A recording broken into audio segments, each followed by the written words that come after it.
Hello everyone, welcome back to the channel. If you are new here, a big welcome to you. Today's video is about BHIM 162 History of Bharat. Block 1st, Unit 1st, Historical Sources of Medieval Bharat. Historical sources क्या है? ये वो सभी सबूत होते हैं जो historians को पास्ट के बारे में जानने में मदद करते हैं। क्यों ज़रूरी है? बिना इन सबूतों के हम हिस्ट्री को सही से नहीं समझ सकते। Types of sources, archaeological sources. ये आर्कियोलॉजिकल सोर्सेज क्या होते हैं? ये वो फिजिकल ऑब्जेक्ट्स होते हैं जो आर्कियोलॉजिस्ट को ज़मीन की खुदाई के दौरान पुरानी जगहों पर मिलते हैं। एग्जाम्पल, टेम्पल्स, पुराने ज़माने के मंदिर उस समय का धर्म और भगवान के बारे में बताते हैं। फोर्ट्स, किले, ये दिखाते हैं कि राजा लोग अपनी सुरक्षा कैसे करते थे। पैलेसेस, राजा महाराजाओं के महल, उनके रहने का तरीका और अमीरी को दर्शाते हैं। कॉइन्स, सिक्के से पता चलता है कि उस समय कौन सा राजा राज करता था और देश की अर्थव्यवस्था कैसी थी। इंस्क्रिप्शंस, पत्थरों या दीवारों पर खोदे गए लिखावट को इंस्क्रिप्शंस कहते हैं। ये राजाओं के आदेश और उनकी जीत के बारे में बताते हैं। स्कल्पचर्स, मिट्टी, पत्थर या मेटल की मूर्तियां उस समय के कलाकार की, आर्टिस्ट की कला को दिखाते हैं। Next, importance, give correct information about rulers. In sources से हमें राजाओं के नाम, उनके परिवार और उनके राज्य के सही समय पता चलता है। ठीक है, उनके मतलब टाइमलाइन पता चलती है। Help us know about art, architecture, religion and economy. यह हमें उस दौर की आर्ट, आर्किटेक्चर, रिलीजन और इकोनॉमी की पूरी जानकारी देते हैं। ठीक है, नेक्स्ट क्या है? Literary sources. लिटरेरी सोर्सेज क्या होते हैं? ये वो सभी रिकॉर्ड्स होते हैं जो रिटन होते हैं। पुराने ज़माने में ये हाथ से लिखे जाते थे, जिन्हें मैन्यूस्क्रिप्ट्स भी कहते हैं। एग्जाम्पल, रिलीजियस बुक्स, धर्म से जुड़ी किताबें उस समय के लोगों की सोच और रीति रिवाजों को दिखाती हैं। बायोग्राफीज, किसी राजा या महत्वपूर्ण व्यक्ति के जीवन पर लिखी गई किताबें। ट्रैवल अकाउंट्स, जब बाहर से लोग घूमने आते हैं तो वो जो डायरी या किताब लिखते थे। कोर्ट क्रॉनिकल्स, राजा के दरबार की सरकारी रिकॉर्ड्स जिसमें राज्य के नियम और इवेंट्स लिखे होते थे। फॉरेन ट्रैवलर्स जैसे A.I. बिरूनी और इब्न बतूता जैसे विदेशी यात्रियों ने भारत आकर यहाँ की सोसाइटी, कल्चर और इकोनॉमी के बारे में बहुत डिटेल में लिखा है। ठीक है, नेक्स्ट क्या है? इंस्क्रिप्शन।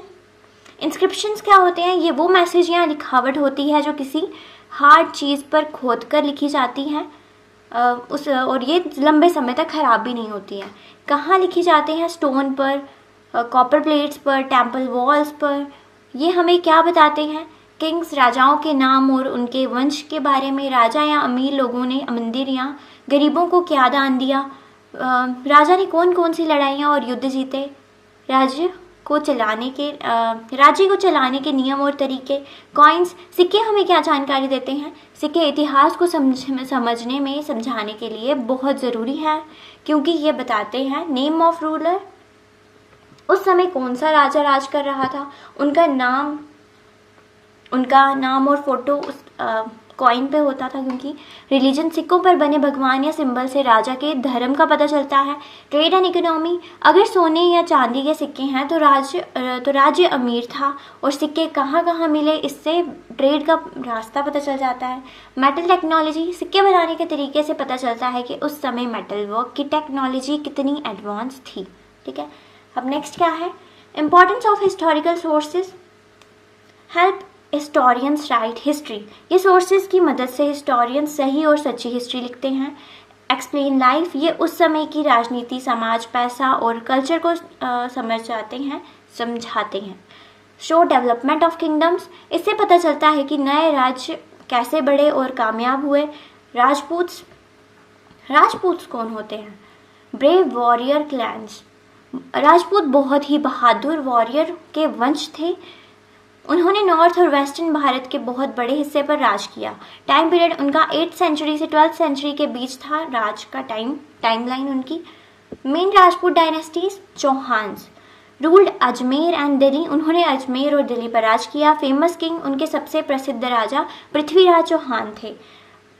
परमारास रूल्ड मालवा, उनका राज मालवा के इलाके पर था। फेमस किंग, उनके सबसे मुख्य राजा राजा भोजा थे, भोज, राजा भोज भी कहते हैं उनको। एनकरेज एजुकेशन, उन्होंने पढ़ाई लिखाई और लिटरेचर को बहुत बढ़ावा दिया।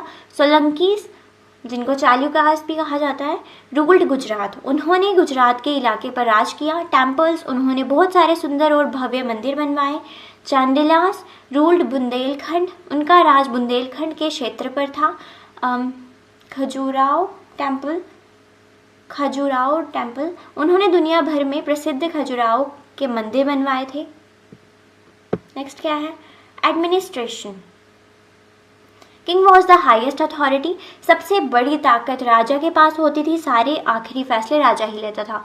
किंगडम डिवाइडेड इनटू प्रोविंसेस, राजा बड़े राज्य को चलाने के लिए उन्होंने छोटे हिस्सों में राज्यों को बांटा था।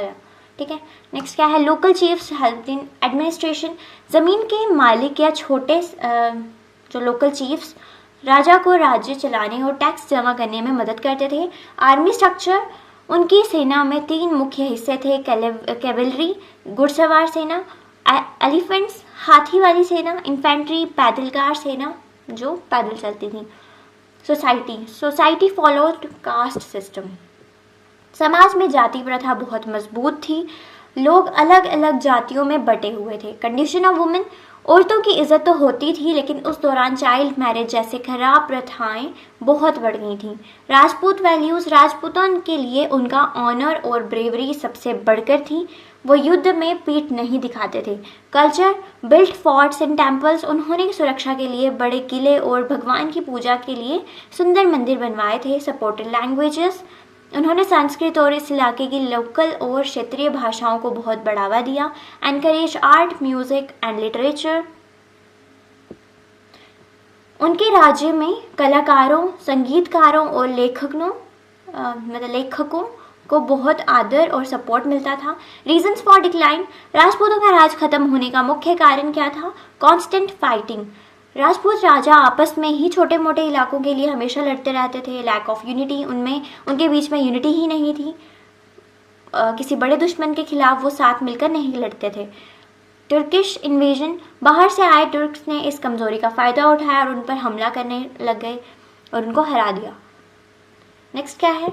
Unit 3, Cholas, Rashtrakutas and Kakatiyas. Chola dynasty, Chola साम्राज्य भारत के दक्षिण में तमिलनाडु और उसके आस पास के इलाकों में फैला हुआ था। ठीक है, फेमस किंग राजा फर्स्ट, ये चोला साम्राज्य के सबसे ताकतवर और मुख्य राजाओं में से एक थे जिन्होंने राज्य का बहुत विस्तार किया था। राजेंद्र फर्स्ट, ये राजा के एक बेटे थे। उन्होंने अपनी सेना को गंगा नदी तक और साउथ ईस्ट एशिया तक भेजकर बड़ी जीत हासिल की थी। अचीवमेंट्स, स्ट्रॉन्ग नेवी, चोलास के पास एक बहुत ही ताकतवर समुद्री सेना थी जिससे उन्होंने समुद्री रास्तों पर कब्जा किया। एक्सपेंडेड ट्रेड, उन्होंने साउथ ईस्ट एशिया जैसे इंडोनेशिया, मलेशिया के देशों के साथ अपना व्यापार बहुत बढ़ाया। बृहदेश्वरा टेम्पल, उन्होंने तंजौर में दुनिया के प्रसिद्ध बृहदेश्वरा टेम्पल बनवाया जो अपनी बेहतरीन आर्किटेक्चर के लिए जाना जाता है। Good village self government, Cholas का लोकल एडमिनिस्ट्रेशन कमाल का था, गांव के लोग मिलकर अपनी समस्याओं को खुद सुलझाते थे। Economy, agriculture was main occupation, खेती बाड़ी लोगों का सबसे मुख्य काम था। कावेरी रिवर डेल्टा की वजह से जमीन बहुत उपजाऊ थी। ट्रेड फ्लोरिश्ड, बिजनेस और व्यापार इस दौरान बहुत तेजी से आगे बढ़ा। पोर्ट्स कनेक्टेड भारत, उनके समुद्री बंदरगाह भारत को बाहर के विदेशी देशों से जोड़ते थे जिससे बाहर का पैसा देश में आता था। राष्ट्रकूटास, उनका राज्य भारत के डेक्कन रीजन, सेंट्रल और वेस्टर्न इंडिया के पथरी इलाके में फैला हुआ था। कैपिटल, उनकी राजधानी मन्याकेटा जो आज के कर्नाटका में है। फेमस किंग, उनके सबसे प्रसिद्ध राजा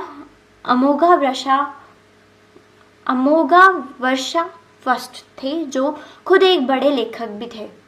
ठीक है, नेक्स्ट क्या है? अचीवमेंट्स, सपोर्टेड लिटरेचर, उन्होंने साहित्य को बहुत ज़्यादा सपोर्ट और बढ़ावा दिया। Kailasa temple, at Ellora. उन्होंने महाराष्ट्र में एक ही ठोस चट्टान को काटकर सबसे अनोखा कैलाशा टेम्पल जो एलोरा में है उसे बनवाया। एनकरेज ट्रेड एंड एजुकेशन, उन्होंने पढ़ाई लिखाई और व्यापार दोनों को बढ़ाने के लिए बहुत काम किया। ठीक है, नेक्स्ट क्या है, काकटिया डायनेस्टी का राज्य वारंगल के आसपास था जो आज के समय में तेलंगाना में है। फेमस रूलर, उनके सबसे मुख्य और प्रसिद्ध रूलर गणपति देवा और उनकी बेटी रुद्रमा देवी थी। रुद्रमा देवी इतिहास की कुछ बहुत महान महिलाओं शासकों में से एक हैं। Achievements, build tank and irrigation system, उन्होंने पानी के बचाने और खेती के लिए बड़े बड़े तालाब और सिंचाई के लिए इरिगेशन सिस्टम बनाए थे। इम्प्रूव्ड एग्रीकल्चर, सिंचाई के अच्छे प्रबंध से खेती बाड़ी बहुत बेहतर होगी। प्रोमोटेड ट्रेड, उन्होंने व्यापार को बढ़ावा दिया जिससे राज्य में खुशहाली आई। बिल्ट फोर्ट्स एंड टेम्पल्स, उन्होंने सुरक्षा के लिए मजबूत किले और सुंदर मंदिर बनवाए जैसे प्रसिद्ध Ramappa temple. Comparison table, Cholas, ये अपनी ताकतवर नेवी, भव्य टेम्पल और शानदार विलेज एडमिनिस्ट्रेशन के लिए जाने जाते थे। राष्ट्रकूटास, ये अपने लिटरेचर और एलोरा के महान कैलासा टेम्पल के लिए प्रसिद्ध थे। काकटियाज, ये अपनी इरिगेशन ट्रेड और महान महिला शासक रुद्रमा देवी के लिए जाने जाते हैं। ठीक है, नेक्स्ट क्या है, यूनिट 4, इस्लामिक इन्वेजन एंड भारतीय स्टेट्स।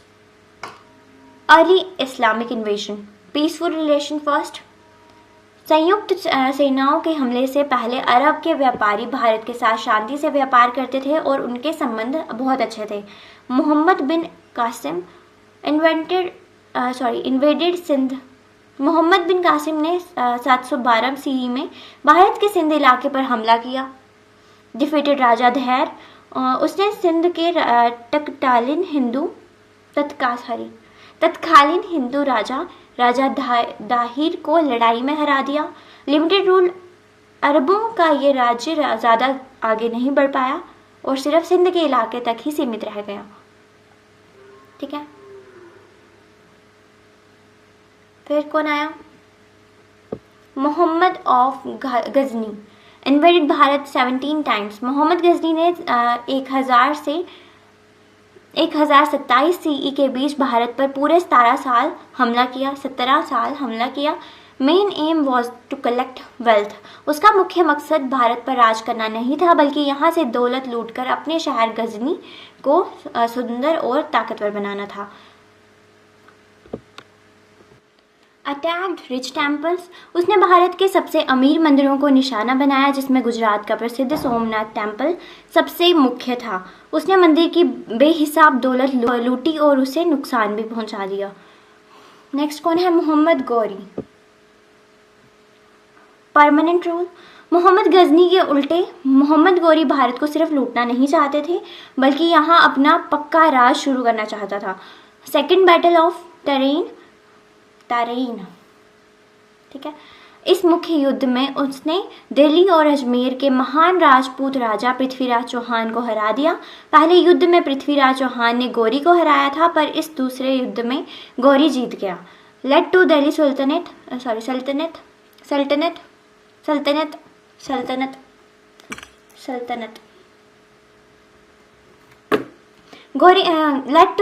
सल्तनत। गौरी की इस जीत ने भारत में दिल्ली सल्तनत की फाउंडेशन रखी जिसके बाद बाहर के मुस्लिम शासकों का राज शुरू हुआ। वाई वर भारतीय स्टेट्स डिफीटेड, वो हारी क्यों थी? भारतीय राजा इतने ताकतवर होने के बाद भी क्यों हार गए? उनके मुख्य कारण क्या थे? नो पॉलिटिकल यूनिटी, देश में कोई एकता ही नहीं थी। सभी राजा अपने छोटे मोटे राज्यों को ही सब कुछ मानते थे। Small kingdoms fought each other, छोटे छोटे राज्य हमेशा आपस में ही लड़ते रहते थे, कभी ज़मीन और ताकत के लिए लड़ते रहते थे जिससे उनकी सेना कमज़ोर हो गई। वीक मिलिट्री ऑर्गेनाइजेशन, उनकी मिलिट्री स्ट्रैटेजी और सेना का ढंग पुराना था जबकि आने वाले हमलावरों के पास तेज़ी से चलने वाली कैवेलरी और नए हथियार थे। लैक ऑफ कॉपरेशन, जब किसी एक राजा पर हमला होता है तो दूसरे राजा उसकी मदद करने नहीं आते थे। कॉपरेशन की इसी कमी का दुश्मन ने फ़ायदा उठा लिया। ठीक है, नेक्स्ट क्या है, इफेक्ट्स ऑफ इस्लामिक इन्वेजन।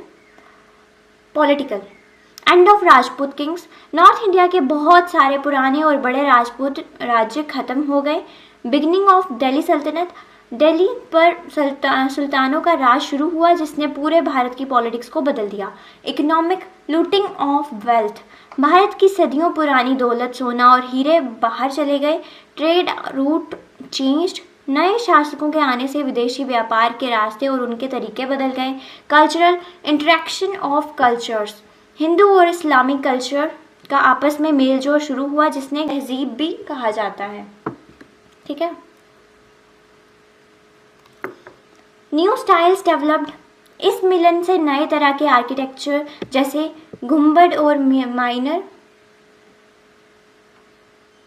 भाषाएं जैसे उर्दू का जन्म और शासन चलाने के लिए नए एडमिनिस्ट्रेशन तरीके शुरू हो गए। ठीक है। नेक्स्ट क्या है? Block first quick revision. Unit first, historical sources formula. इतिहास को जानने के 4 मुख्य तरीके हैं। आर्कियोलॉजिकल मतलब पुराने किले, महल, इन सब से। लिटरेरी, लिखी हुई किताबें, इंस्क्रिप्शन, पत्थर या मेटल पर लिखा हुआ कोई मैसेज। और कॉइन्स। अंडरस्टैंडिंग मेडिवल भारत, ये सारे सोर्सेज हमें मेडिवल समय के भारत को सही तरीके से समझने में, समझाने में मदद करते हैं। Unit second, brave warriors. Rajput अपनी बहादुरी और योद्धा संस्कृति के लिए जाने जाते थे। ठीक है। नेक्स्ट, मेजर डायनेस्टीज, उनके मुख्य वंश थे चौहान्स, परमार्स, सोलंकीज और चंदेलास। डिक्लाइन, आपस में फूट मतलब डिसयूनिटी और बाहर से हुए विदेशी हमलों की वजह से उनका राज खत्म हुआ। यूनिट थर्ड, चोलास, इनकी पहचान उनकी ताकतवर नेवी और बेहतरीन विलेज एडमिनिस्ट्रेशन से हुई थी। राष्ट्रकूटास, इन्होंने एलोरा के महान कैलासा टेम्पल बनवाया और लिटरेचर को बढ़ावा दिया। काकटियास इरिगेशन, ट्रेड और अपनी महान महिला रूलर रुद्रमा देवी के लिए प्रसिद्ध थे। यूनिट 4, मोहम्मद बिन कासिम, इसने 712 CE में सबसे पहली बार सिंध पर हमला करके उसे जीत लिया। ठीक है। मोहम्मद ऑफ गजनी, इसने भारत पर 17 टाइम्स रेड्स की, लूटपाट की है जिसमें सोमनाथ मंदिर मुख्य था। मोहम्मद गौरी, इसने 92 CE सेकेंड बैटल ऑफ तरेन में पृथ्वीराज चौहान को हराया और दिल्ली सल्तनत की नींव रखी। रीजन फॉर सक्सेस, भारतीय राजाओं के बीच यूनिटी की कमी और की वजह से विदेशी हमलावरों की जीत हो गई। ठीक है। ये कुछ मोस्ट इंपॉर्टेंट पॉइंट्स हैं, जैसे कि टाइप्स ऑफ हिस्टोरिकल सोर्सेज के टाइप्स और उनका महत्व क्या है, ये सब कुछ आपको मैंने पढ़ा दिया है। ठीक है। आई होप आपको सब कुछ समझ आया होगा। Thank you for watching and stay tuned for the next video.